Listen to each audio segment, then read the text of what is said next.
আজকে আমাদের গন্তব্য ডানকুনির উত্তর সুভাষপল্লী দুর্গোৎসবে, যেটি পরিচালনা করছেন ডানকুনি উত্তর সুভাষপল্লী গ্রাম রক্ষা বাহিনী। তাদের এবারের নিবেদন মগজ ধোলাই। সভ্যতার আদিকাল থেকেই মানুষ খেলাধুলা এবং বইপত্র পড়ে তাদের অবসর সময় কাটাতো, কিন্তু শেষ কয়েক দশকে দেখা গেছে এই ব্যবস্থার আমূল পরিবর্তন ঘটেছে। এখন আর ছেলেমেয়েরা মাঠে যায় না, বদলে তাদের চোখ আটকে থাকে কম্পিউটার বা মোবাইল নামক জিনিসটার মধ্যে।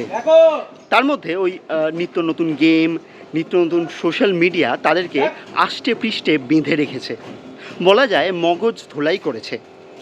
ঠিক এই বিষয়টাকেই থিম হিসাবে তাদের পুজোতে তুলে ধরছে নর্থ সুভাষপল্লী দুর্গোৎসব কমিটি।